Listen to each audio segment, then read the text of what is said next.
Di sebuah perumahan greenhouse, seorang gadis muda mengenakan seragam sekolah memandang pemuda yang berjalan turun dari lantai 2 dan berteriak dengan kesal, "Jensen Scott, mengapa kamu terlambat hari ini?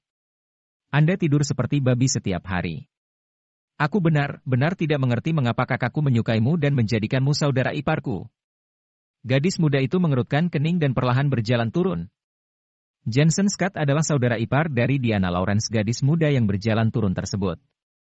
Jensen Scott sudah menikah dengan keluarga Lawrence. Dengan kata lain, itu berarti menjadi menantu dari pihak perempuan. Saat ini, kebanyakan pria yang sudah menikah yang menjadi menantu tidak memiliki status. Tetapi, keluarga Lawrence mereka adalah keluarga terpelajar dan tidak akan mudah memandang rendah orang, tapi Jensen Scott, setelah bergabung dengan keluarga Lawrence, dia malas dan tidak bekerja selama setahun. Seiring waktu, semua orang di keluarga Lawrence memandang Jensen Scott dengan sangat tidak senang karena menjadi beban keluarga. Diana, Jensen hari ini adalah hari terakhir dari masa percobaan. Training. 1 bulan. Jika hari ini berlalu, dia akan bisa pergi bekerja sepenuhnya dan menjadi pegawai tetap. Jangan ganggu dia. Di meja, Zachary sedang membaca koran dan mengabaikan menantunya. Aku meminta Manajer Jack untuk mencarikan pekerjaan itu untuk MU, jadi jangan permalukan kami. Ibu mertua Jensen sedang sarapan, namun ia terlihat kesal. Dia juga sangat tidak senang dengan menantu laki-laki ini. Karena masalah ini, dia selalu diejek oleh kerabatnya. Bagaimanapun, keluarga mereka tidak mau membawa Jensen kemanapun mereka pergi, agar tidak dipandang rendah. Aku mengerti, Bu. Jensen memberi salam dan pergi. Keluarga ini tidak peduli apakah Jensen memakan sarapan atau tidak. Setelah Jensen pergi, Zachary berkata dengan tidak puas, setelah tinggal di rumah selama setahun, sekarang dia pergi bekerja. Tetapi kemanapun dia pergi sebelum masa percobaan selesai dia selalu dipecat. Menghela napas. Jensen ingatannya kurang baik. Dia sering linglung. Sekarang masyarakat ini kejam. Yang dia inginkan adalah orang yang cerdik. Aneh jika dia tidak tersingkir. Diana menghabiskan susu dan bergegas ke sekolah. Diana, kalau akan berangkat, ajak kakak iparmu bersamamu. Zachary tiba-tiba berkata. Aku tidak mau berangkat bersamanya. Jika orang lain melihat, mereka pasti akan tertawa mengejek. Diana melengkungkan bibirnya. Terakhir kali, kakak iparnya pergi menjemputnya ke sekolah dan dilihat oleh teman-teman sekelasnya. Akibatnya, mereka menertawakannya. Sekarang mereka akhirnya melupakan kejadian itu. Dia tidak akan pernah mengulangi kejadian itu lagi. Di luar villa, Jensen menaiki sepedanya dan pergi. Wajahnya tetap tidak berubah, agak tercengang. Namun, Jensen tidak bermaksud linglung, tapi selalu ada suara aneh dalam pikirannya yang mempengaruhinya. Apalagi dia bahkan tidak tahu dari mana asalnya, karena dia telah kehilangan ingatannya. Datang ke cabang Dorchane Group, setelah memakai kartu pegawai dan memasuki gerbang. Hari ini adalah hari terakhir bulan masa percobaan Jensen. Dalam sebulan terakhir, dia berperilaku adil. Selama dia melewati masa percobaan, dia bisa menjadi karyawan tetap perusahaan Dorchane. Namun, perlakuan perusahaan Dorchane sangat baik, menghasilkan tekanan persaingan yang besar.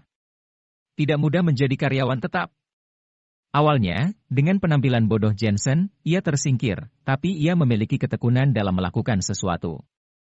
Untuk pesanan, dia menunggu pelanggan selama setengah bulan, dan akhirnya memindahkan pelanggan dan menandatangani pesanan senilai 3 juta dengan Jensen. Dengan perintah ini, Jensen akan tinggal. Paman, pesanan Morgan Group sudah ditandatangani. Komisi untuk pesanan ini banyak. Jangan khawatir, aku sudah mencatat pesanan atas nama MU. Setelah masa percobaan selesai, kamu tidak hanya akan pegawai tetap, tetapi gaji MU juga akan dinaikkan. Aku akan memberikan kata-kata yang baik untuk MU di depan manajer umum. Kamu juga mungkin dipromosikan menjadi supervisor. Terima kasih, Paman.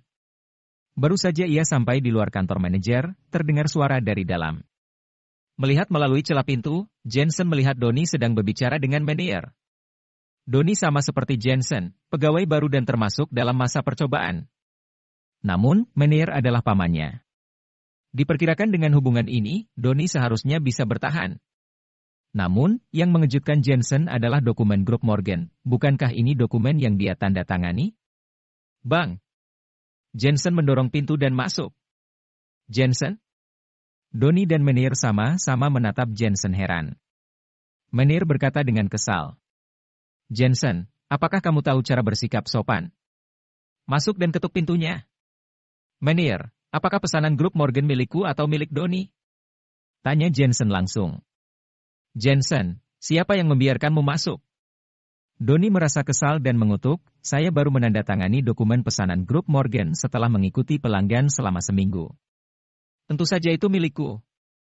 Jensen, siapa yang menandatangani dokumen pesanan? Perusahaan memiliki catatan tentang itu. Tidak ada bisa membuat keputusan. Menir tiba-tiba berkata, karena sudah banyak orang di luar gerbang.